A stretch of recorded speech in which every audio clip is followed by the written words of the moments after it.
numbers are thrown out all the time. Are they proof of some truth or just fluff that bluffs us? These statistics need some serious looking into. I'm Brendan Fernandez, and that's what I'll do, because some numbers are just worth figuring out. In this episode of It Figures, we troll through your trash to find out how much food we're buying to throw away. And what does the global financial crisis have to do with the amount of food we waste?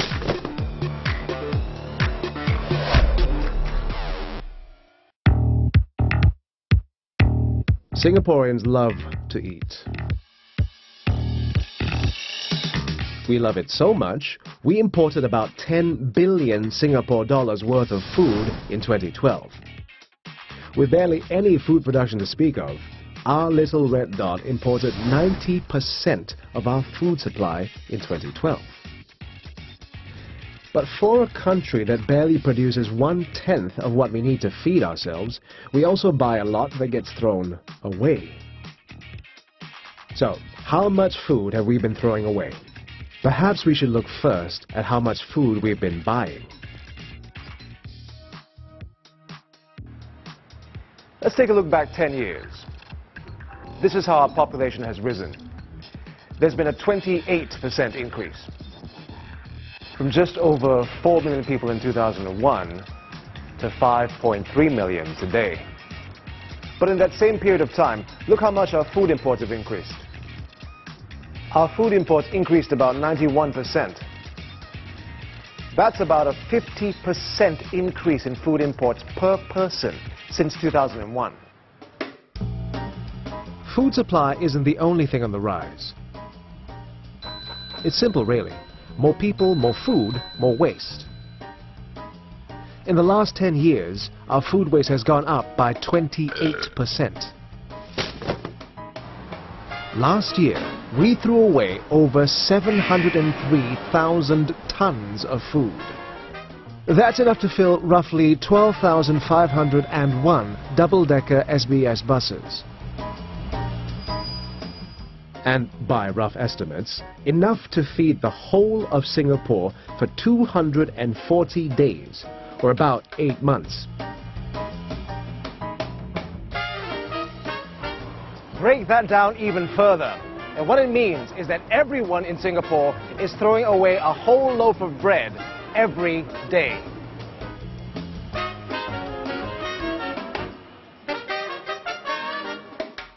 It's amazing we managed to carry on like that, considering it's not just food supplies that are climbing, but food prices too. About a decade ago, 100 Singapore dollars would have bought me 12 bags of 5-kilogram Thai fragrant rice. In 2012, that same amount would only buy me 8 bags. It's the same with bread. A decade ago, 10 Singapore dollars would have bought me 6 loaves of high-fiber goodness. In 2012, it would only buy me 4.5 loaves. As for eggs, $1 in 2001 would have bought me 7 eggs. $1 in 2012, 5 eggs, half a tray. So, as a nation, we're managing to throw out increasing amounts of food, despite having to pay more to do it. Here we have the median gross yearly income from 2002. It has risen, but not by much at all. And here, per person, is what our food waste levels look like. From 133 kilograms in 2003 to 132 in 2012. So, interestingly, with rising food prices and stagnating wages, we still waste the same amount of food. Now, what happened in 2008 caught our attention. Why the huge dip? That was the year the global financial crisis hit. It seems that Singaporeans bought and threw away less in those 2 years because less was what we could afford to throw away. Seeing as it's probably too drastic to hope for another global financial crisis just to get people to change their casual attitudes to food waste, a dustbin might do the trick.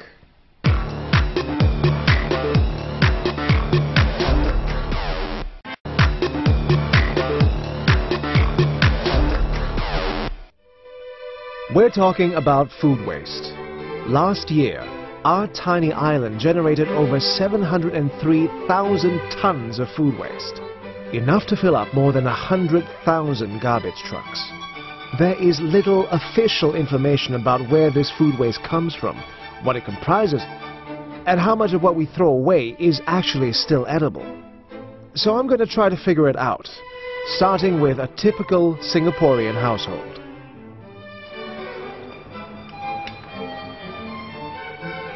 Hi, I'm Brendan. Hi.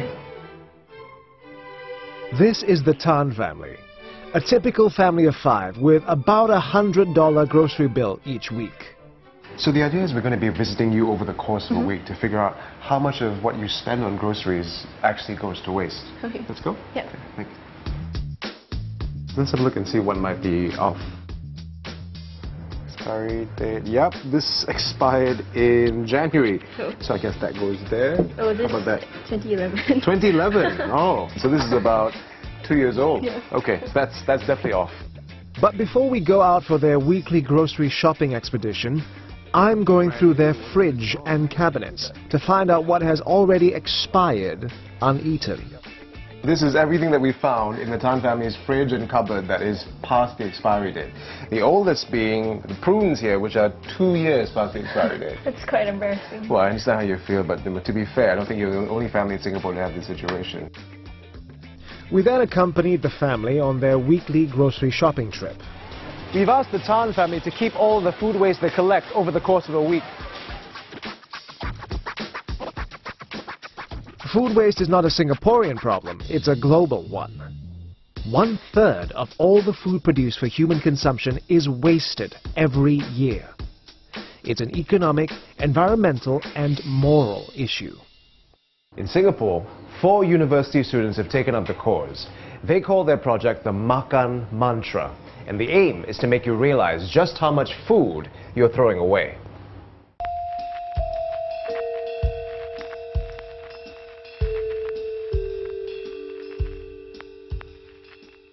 For starters, they pioneered one of the most innovative freegan experiments in Singapore. Freeganism is a movement that advocates the reclamation of food. It means looking at food that's been discarded and seeing how much of that is still edible. The 4 ran the experiment in the heart of Raffles Place. They wrestled a perfectly fine meal from a day of trash. There was a message there that says every 5 seconds a bin like this is being filled up, and this is done from research to know that there's about 130 kg of food being wasted every 5 seconds. So the question that we were posting to them is, do you think we're wasting too much? And we placed cameras around the bin and we're trying to capture passerbys who during lunchtime, and that's when they throw away unfinished food, and that's where we want to get them. What was interesting is that 8 out of 10 people actually stopped by to read the message in the bin. Makan Mantra spent a year conducting further research on Singaporeans' attitudes toward food waste. They spoke to 114 Singaporeans aged between 20 and 35. There are very few little statistics available in Singapore, and we had to do our own research to find out what happens to the food in Singapore and who wastes most food. And what we found out is that the young working adults from 20 to 34 are the biggest food wasters because they just started out working and they are very busy and they have the power to spend. And some of them actually said that, oh, since I bought the food, I have the capability and ability to just not finish it and throw it away if I don't want it. Where do they waste food, or where do they see food being wasted? The top 3 choices were food courts and hawker centres, buffets, and also the last one was restaurants. So we know food is wasted at hawker centers and buffets, but how much food are we talking about exactly? And how much of that food is still edible? This is the Rendezvous Hotel's Straits Cafe. This award-winning cafe doesn't just serve up a diverse variety of food, but does it buffet style. All through breakfast, lunch, and dinner. Do you think that for a buffet-type restaurant, it's inevitable that there will be some food surplus? I use percentage formula. Let's say we are talking about 5 to 10% margin, yes. For lunch and dinner, they logged about 3 full bin loads of edible leftovers. This means if we include breakfast, in a day it would be about 4.5 bin loads. The thing about this food waste is it's all still edible. From what we estimated, I think it can feed actually about 10 to 12 people actually for at least a day or two. And there's just only one buffet restaurant in Singapore, so there's really a lot of food being wasted. It's just that we don't know about it. Multiply 4.5 bins by 7 and we'd have about 31.5 bin loads in a week. Multiply that again by the 87 buffet restaurants in Singapore. It's a really rough estimation, but we'd end up with approximately 1,287 bin loads of edible food thrown away in a week by buffet restaurants. So, why isn't all that leftover food getting to where it is needed? The Food Bank and Food from the Heart, both local non-profit organizations with a focus on the redistribution of edible leftover food, almost never receive the supply they need. Nicole Ng, who runs the Food Bank, says that she receives less than 1% of the food required by needy homes and orphanages. I think one of the issues is logistics. So in Singapore, as you know, overhead logistics is getting more and more expensive. So even to donate food, they actually need to set aside manpower, trucks, and pay for the logistics to deliver the foods to the needy people. Secondly is brand equity. A lot of the better brands, they are really very afraid that their brands will get tainted if any of the people who receive these foods get food contamination and all that. So in order to protect their brands, they would rather not donate at the moment. So we've checked off buffet binging, and neighborhood food centers are next on our list. Now, this experiment is going to be a little bit different. We went to a food center in the Heartlands at lunch hour. And by dinner time, we had collected 1 bin load full of edible food that had been thrown away. That would make approximately 1.5 bin loads per day, figuring that there are 3 main meals. That makes 10.5 bin loads of food per week. So what do these numbers mean? More after the break.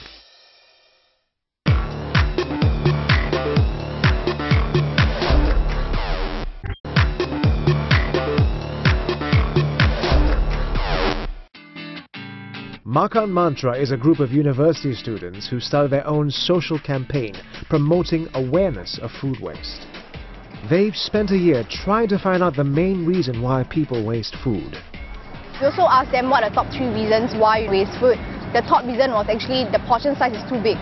Actually, we thought that, the taste of the food would be the top reason, right? But actually it came in second after the portion size.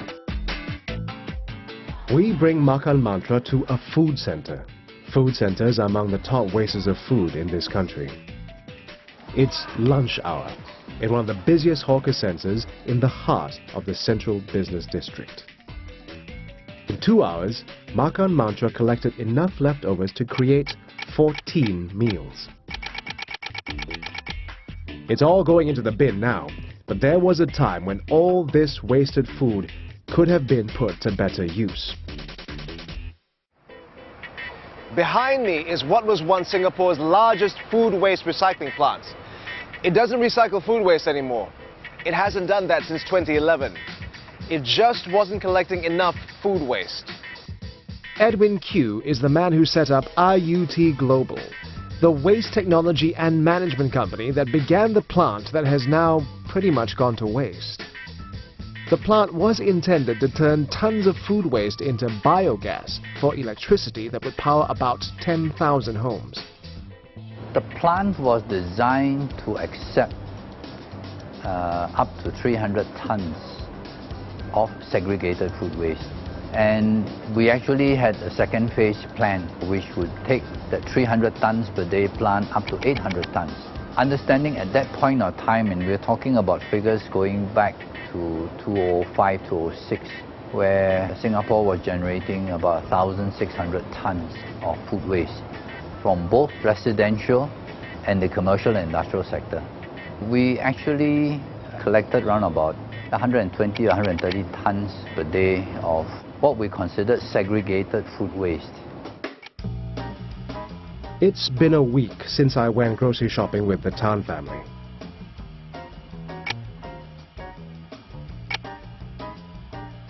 It's time to check back with them to see how much food they wasted in a week. We're checking in with the Tans to see how our Singaporean family is doing with their week's worth of groceries. So, Kabrini, we're going to raid your fridge again.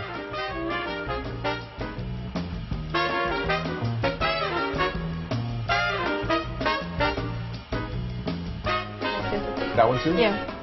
Oh, yeah. Yeah. Yeah, I can see. Okay. So this is all the food waste that the Tan family has accumulated in 1 week. Yeah. Which is a fair amount, I have to say. There's a half bowl of milk, there's almost a whole loaf of bread, there's an entire unused head of lettuce, there's tofu packets unopened. Yeah, I think we bought too much. Yeah, I guess so. The question now is, why is this food being thrown out? Now there's something here that's called an expiry date, so this is expired. But there's something here which is called a best before date. So what's the difference? The best before date mark. This is more of a recommendation for best flavor or quality. It isn't a purchase or safety date. Now, the use by or expiry date marks. These show the last date recommended for the use of the product while at peak quality.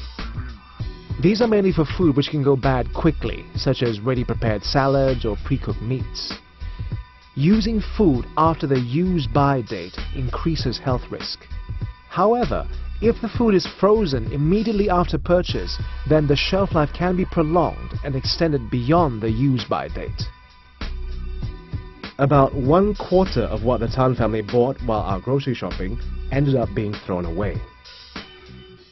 So out of all this, these have passed their best before dates, but potentially these could be salvaged. Okay, so here is this week's estimated food waste tally. One buffet restaurant will log in about 31.5 bin loads. One average size food center would contribute about 10.5 bin loads. And our household had about 0.1 bin loads of waste. That's a total of 42 bin loads of food. According to Makan Mantra's estimate, that's enough to feed 10 people 3 meals a day for 3 days. What we've been looking into with these experiments is really just the tip of the iceberg. We had to look at some other factors, and we realized that food waste is also happening even before it reaches our plates. Are there any practices on the industry side that are contributing to more and more food waste in Singapore, or they're worsening the effects? As we know in business, there's no 100% forecasting for sure. And so everybody definitely has some excess food here and there. It can be a carton, a bottle, even a pallet of food, or even full containers of food.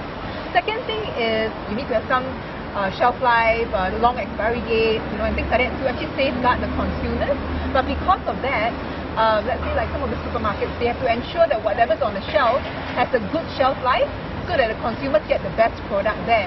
But what happens is, at the end of the day, the suppliers will take back the shorter shelf life items, and a lot of times they're not able to resell these products because they're in loose drips and drabs here and there. We've given you the staggering totals lost to food waste.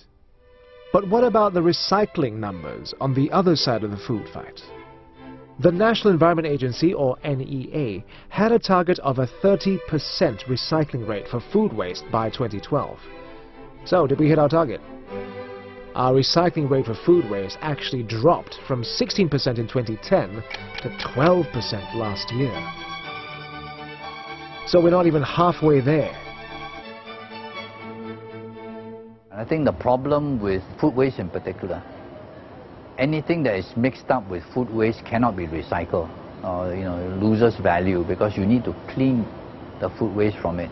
We have a very convenient technology where everything was thrown into one bin and taken and burnt at the incineration plant. I think that was the main issue. The numbers have spoken. There would be little point in doing an entire show on food waste if I wasn't going to do my part.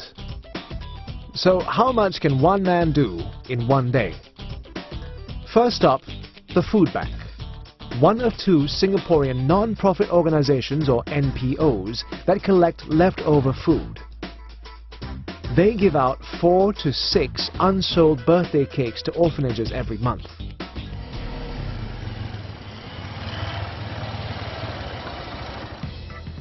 Our next stop is Food from the Heart. Another NPO that redistributes 28,000 kilograms of bread every month. So in one day, we managed to save about 7 kilos of food from becoming waste, which is not bad for one man on one bike.